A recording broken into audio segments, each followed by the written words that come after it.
Hello friends, स्वागत है आपका आज की इंटरेस्टिंग रिएक्शन वीडियो में। कल राज्यसभा में कांग्रेस के नेता गला फट फट के कह रहे थे कि भाई लद्दाख के साथ क्या होगा, लद्दाख के साथ क्या होगा। मैं जानना चाहता हूं अध्यक्ष महोदय, आपके माध्यम से मैं जानना चाहता हूं, जब आप 2008 में जम्मू कश्मीर के चीफ मिनिस्टर थे, आपने वहां पे 8 नया डिस्ट्रिक्ट बनाया, जिला 4 आपने कश्मीर को दिया, तो जम्मू वालों ने लड़ाई की तो 4 देना पड़ा। लद्दाख को आपने एक डिस्ट्रिक्ट भी नहीं दिया। क्या यह है आपका इक्वालिटी? यह आपका इक्वालिटी है? आज आप कहते हैं इक्वालिटी। हमारे भाषा लद्दाखी बोटी भाषा कहते हैं। कश्मीरी आपने लिपि ना होने से भी आपने रिकॉग्नाइज किया, 8 शेड्यूल में डाल दिया। जम्मू के डोगरी उन्होंने आंदोलन किया तो उनको भी दे दिया। लद्दाख के भाषा को आज तक आपने रिकॉग्नाइज किया। क्या यह है आपका इक्वालिटी? अध्यक्ष जी, सेक्युलरिज्म और डेमोग्राफी की बात किया जा रहा है यहां पे। मैं जानना चाहता हूं, जिस कश्मीरी पंडितों को आपने इस धारा 370 के मिसयूज करते हुए लात मार के रातों रात निकाल दिया, क्या यह है आपका सेक्युलरिज्म? यह है आपका सेक्युलरिज्म? इसी धारा 370 को आपने मिसयूज करते हुए काल वक्तव्य दे रहा है गर्व से। लद्दाख में पहले बौद्ध संख्या ज्यादा था, आज मुस्लिम संख्या ज्यादा है। मैं अफसोस के साथ कहना चाहता हूं, यह आपने धारा 370 को मिसयूज करके जम्मू कश्मीर में आपने बुद्धिस्ट को खत्म करने की कोशिश किया।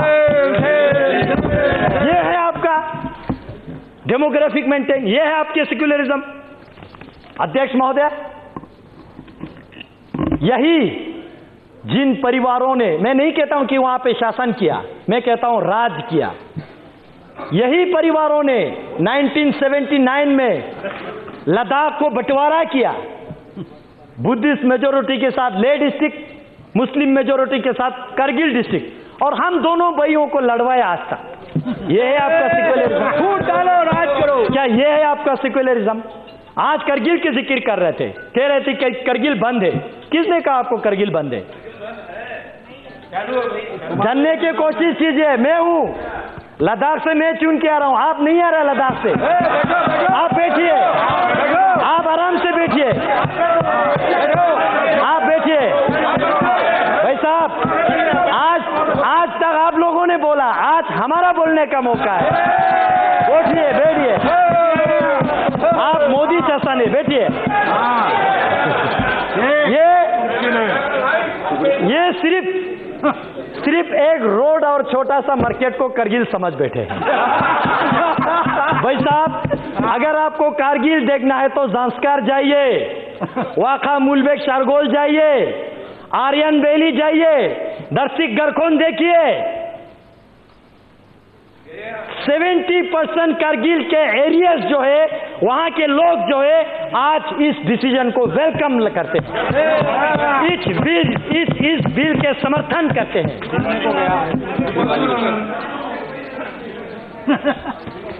अध्यक्ष जी, आज ये वही वक्तव्य दे रहा है। अध्यक्ष जी, सुनिए, मौका दीजिए, बोलने की क्षमता रखिए। मैं आपकी तरह किताबें पढ़ के नहीं आता हूं, लेकिन ग्राउंड की रियलिटी महसूस करके। अध्यक्ष जी, कारगिल में जो अभी कह रहा है, ये इन्होंने फोन करके करवा रहा है। उनको भी नहीं पता है वो लोग क्या कर रहे हैं। उनको अपने भविष्य के लिए सोचना चाहिए, इनके जबान पे नहीं जाना चाहिए। या अपने मुफ्त के लिए, अपने हित के लिए किसी को भी नचाएंगे। अध्यक्ष जी, अध्यक्ष महोदय, बैठिए, सुनने की क्षमता रखिए। अध्यक्ष जी, आज से 66 वर्ष पहले जनसंघ के संस्थापक डॉक्टर श्यामा प्रसाद मुखर्जी ने 1953 में जो उन्होंने संघर्ष लिया, एक देश में 2 विधान, 2 निशान और 2 प्रधान, नहीं चलेगा, नहीं चलेगा। इसी के संकल्प में मैं गर्व के साथ कहता हूं, इनको नहीं पता लद्दाख वालों ने अभी क्या किया आज तक। 2011 में आज ये कह रहे कि हमारा झंडा जा रहा है, झंडा जा रहा है। भाई साहब, आपका झंडा तो लद्दाख वालों ने 2011 में नकारा है।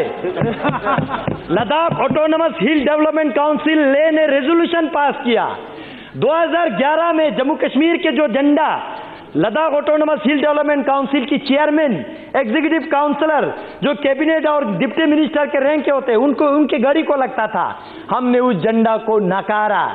हमने नेशनल एम्ब्लेम वाला वहां पे लगाया, क्योंकि हम भारत देश का अटूट अंग बनना चाहते हैं। यह है लद्दाख, क्योंकि हम मानते हैं आन देश की शान देश की है, हम संतान है। तीन रंगों से रंग तिरंगा अपनी ये पहचान।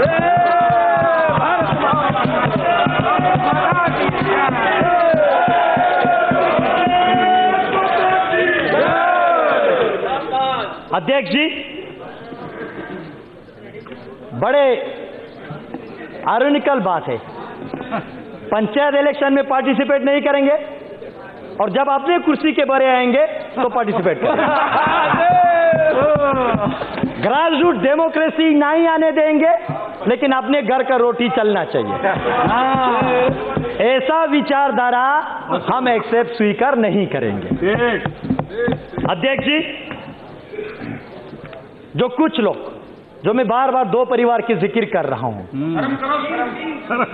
ये परिवारें जो है कश्मीर के मुद्दा जो डिंडोरा पीट रहा है, वो समाधान चाहने वालों में से नहीं है। They are the parts of problem. वो इस प्रॉब्लम का, इस समस्या का पार्ट बन चुके हैं, अंग बन चुके हैं।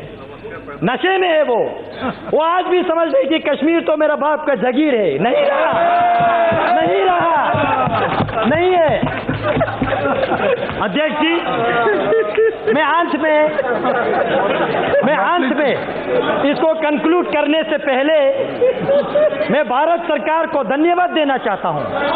श्री नरेंद्र मोदी जी को, गृह मंत्री जी माननीय अमित शाह जी को और पूरे सहयोगी दल को, और जिनका दल नहीं है लेकिन इस बिल के फेवर में आने वाले हैं, उन लोगों को भी मैं पूरे लद्दाख के निवासियों की ओर से धन्यवाद देना चाहता हूं, क्योंकि आज पहली बार इस भारत के इतिहास में लद्दाखियों के सेंटिमेंट को, एस्पिरेशन को सुना जा रहा है। उस लद्दाख के जो चीन के साथ, पाकिस्तान के साथ सीमाएं लगते हैं, उस लद्दाख के महत्वपूर्ण को समझ रहे हैं। इस सरकार में इस बिल को हम वेलकम करते हैं और हम एक अंत में, जो लोग अभी तक कंफ्यूज में, उनको एक रिक्वेस्ट छोटा सा करना है। देश के लिए प्यार है तो जताया करो, देश के लिए प्यार है तो जताया करो, किसी का इंतजार मत करो। गर्व से बोलो जय हिंद, अभिमान से कहो भारतीय है हम, स्वाभिमान से कहो भारत माता की जय, और वर्तमान में करो इस बिल का समर्थन। बहुत बहुत धन्यवाद अध्यक्ष। वैसे तो ये इशू अच्छा खासा पुराना हो चुका है और सियासी तौर पे अच्छा खासा इश्तियाल अंगेज भी है, इसलिए मैं इस पर ज़्यादा बात नहीं करना चाहता, लेकिन एक प्यारे व्यूवर की बड़ी पुरजोर सजेशन थी, इसलिए इस पर रिएक्शन करना पड़ा। 5 अगस्त 2019 को मोदी सरकार के दूसरे दौर में जब कश्मीर की खसूसी हैसियत को ख़त्म करते हुए आर्टिकल 370 का खात्मा करते हुए लद्दाख को एक यूनियन टेरिटरी बना दिया गया, उससे इस इलाके में एक बहुत बड़ी तब्दीली ये आई कि वो कश्मीर जो कभी एक रियासत की हैसियत इख्तियार करता था, अब वो एक यूनियन टेरिटरी बन चुका है। यूनियन टेरिटरी कश्मीर में, जम्मू में और लद्दाख में। और अगर इन मेंबर ऑफ पार्लियामेंट की बात की जाए जो ये तकरीर कर रहे थे, तो ये लद्दाख से बीजेपी के एमपी हैं और लद्दाख में सिर्फ लोकसभा की एक ही सीट है जो अपने एरिया को लेके इंडिया की सबसे बड़ी सीट मानी जाती है। इसके साथ साथ ये जोशीले नौजवान 8वें चीफ एग्जीक्यूटिव ऑफ काउंसलर हैं लद्दाख हिल डेवलपमेंट काउंसिल के, तो ये बीजेपी से ताल्लुक़ रखते हैं, तो यकीनी तौर पर ये कांग्रेस को ही टारगेट कर रहे थे। अब पता नहीं कि सोनिया गांधी उस वक्त उस असम्बली में मौजूद थी या वो वैसे एडिट किया हुआ था। बहरहाल वो कांग्रेस को मुखातब कर रहे थे और कांग्रेस को इस बात का बड़ी शिद्दत के साथ एहसास दिला रहे थे कि 1954 से जब से कश्मीर ने एक रियासत की हैसियत इख्तियार की थी, उसके बाद से लद्दाख के लोगों के साथ जिस तरह ज्यादतियाँ की गई और जिस तरह उन्हें समाजी तौर पर पसमानदा रखा गया, उसका तस्करा कर रहे थे। पहले नंबर पर वो कह रहे थे कि आपने 8 ज़िले बना दिए, 4 दे दिए जम्मू को, 4 दे दिए कश्मीर को और 4 दे दिए जम्मू को, लेकिन दूसरी तरफ आपने लद्दाख को 1 ज़िला भी नहीं दिया। और इसके साथ साथ आपने दूसरी ज़ुबानों को तो रिकॉग्नाइज कर दिया, लेकिन हमारी लद्दाख की ज़ुबान को रिकॉग्नाइज नहीं किया। इस वजह से लोगों के अंदर एक एहसास कमतरी बढ़ रहा था कि लद्दाख जो इंडिया का एक बहुत बड़ा हिस्सा है, उसके बावजूद वो इंडिया के वफाक में अपनी नुमाइंदगी लेने में नाकाम रहा था। और इनके बकौल बीजेपी सरकार ने इनके सर पे बहुत बड़ा एहसान किया है। लद्दाख को एक यूनियन टेरिटरी बना के उसको जो एक इम्तियाजी हैसियत दे दी है, उससे यकीनी तौर पर इन लोगों के मसाइल भारत की वफाकी सतह पर उजागर होंगे। इनकी ये स्पीच 6 अगस्त 2019 की है, जो आर्टिकल 370 के ख़त्म होने के अगले दिन की है, जो 5 अगस्त 2019 को ख़त्म किया गया था। ताहम इसकी जो इत्तलाक है वो अक्टूबर 2019 में हुआ था और उसके बाद से कश्मीर की असम्बली को डिसॉल्व कर दिया गया था। और आज 4 साल गुजर जाने के बाद भी कश्मीर में कोई असम्बली नहीं है और अभी तक भी कश्मीर में कोई नया इलेक्शन होता हुआ दिखाई नहीं दे रहा। इस वजह से इंडिया की सियासत में किसी हद तक बेयकीनी ज़रूर बढ़ी थी और आज कांग्रेस जैसी और भी कई सियासी जमातें अपोजिशन की वो इस बात पे आज भी जोर दे रही है कि कश्मीर को बाकायदा तौर पर एक रियासत का दर्जा दिया जाए, जिस तरह इससे पहले हासिल था। लेकिन मोदी सरकार किसी तौर भी इससे वापस आते हुए हमें दिखाई नहीं दे रही। और मोदी सरकार ने अपनी 2019 के इलेक्शन में इस बात का वादा भी किया था कि अगर वो जीत के दोबारा आते हैं इक़्तिदार में तो वो कश्मीर की ख़ुसूसी हैसियत को ख़त्म कर देंगे। और 2014 से 19 तक के टेन्योर में वो ऐसा नहीं कर सके क्योंकि उनके पास मेजॉरिटी नहीं थी, सिंपल मेजॉरिटी। लेकिन 2019 के इलेक्शन में जब वो उन्होंने 300 से ज़्यादा सीटें हासिल की लोकसभा की, तो वो सिंपल मेजॉरिटी में चले गए और उन्होंने आते साथ ही मई जून में इलेक्शन हुए, मोदी सरकार दोबारा आई और अगस्त में उन्होंने ये वाला काम कर दिया।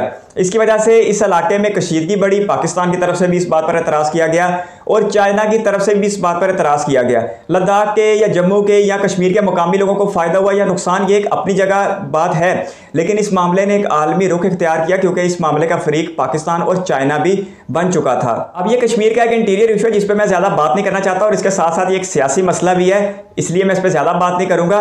लेकिन इस मसले के बाद से और आर्टिकल 370A के हटाए जाने के बाद से भारत में सियासी कशीदगी में इजाफा ज़रूर हुआ है। बाकी जो यहाँ के MP साहब हैं वो ज़्यादा बेहतर समझते हैं कि इन लोगों को फ़ायदा हुआ है या नुकसान हुआ है, ये उन पे छोड़ देनी चाहिए। और अगले इलेक्शन में साफ पता लग जाएगा, जब कश्मीर में इलेक्शन करवाए जाएंगे तो पता लग जाएगा कि बीजेपी सरकार का ये फैसला ठीक था या कांग्रेस सरकार का कश्मीर को बतौर एक रियासत लेकर चलने का फैसला ठीक था। जम्मू और कश्मीर की सारी रियासत अपनी जियोग्राफी को लेकर बहुत ज़्यादा अहम है। पाकिस्तान, चीन और भारत के बॉर्डर की वजह से ये 3 मरकजी इलाकों में तकसीम है। कश्मीर का इलाका है, जम्मू का इलाका है और लद्दाख का इलाका है। MP भी इस बात का जिक्र कर रहे थे कि बुद्ध मत को मिनोरिटी में कन्वर्ट कर दिया गया लद्दाख के अंदर। इसके साथ साथ जम्मू में हिंदुइज्म ज़्यादा है, जबकि जो कश्मीर का इलाका है वहाँ पर मुसलमानों की अक्सरियत है। तो ये अपने मज़ाहब को लेकर भी एक बड़ा मुनकसिम यानी तकसीम शुदा इलाका है और अपनी जियोग्राफी को लेकर भी बहुत ज़्यादा अहम है। खैर, अब मोदी सरकार 3 साल गुजर चुके हैं इस मामले को आए हुए, इसलिए इस पर ज़्यादा बात नहीं की जा सकती। लेकिन अब मोदी सरकार की वफाकी हुकूमत का फ़र्ज़ है कि वो जल्द अज जल्द कश्मीर की असम्बली को बहाल करें और जितनी जल्दी मुमकिन हो सके एक साफ, शफाफ और मुनसिफाना इलेक्शन करवा दी जाए और कश्मीर के अवाम, जम्मू के अवाम और लद्दाख के अवाम जिसे भी अपना लीडर चुने उसे असम्बली में आने का मौका दिया जाए। लद्दाख के लोगों ने आर्टिकल 370A के खात्मे को बड़ा खुशाइन करार दिया था और लद्दाख के लोग तो मुकामी सतह पर इसे एक यौम आज़ादी के तौर पर भी मनाते हैं। इस सारी स्पीच के दरमियान इंडिया के होम मिनिस्टर अमित शाह बहुत मुतहरक दिखाई दे रहे थे क्योंकि यह सारा काम वजारत दाखिला के द्वारा ही किया गया था और उनके साथ इंडिया के वजीर दिफा राजनाथ सिंह भी बैठे हुए थे। लेकिन मोदी हैरान कुन तौर पर इस स्पीच के दौरान मौजूद नहीं थे। ये मेरे लिए काफ़ी ताज्जुब की बात थी। खैर, आपके कीमती वक्त का शुक्रिया। अगर आप भी किसी वीडियो पर राय चाहते तो अपने कीमती राय कमेंट बॉक्स में ज़रूर दीजिएगा। इस वीडियो को कीमती समय देने के लिए बहुत सारा धन्यवाद।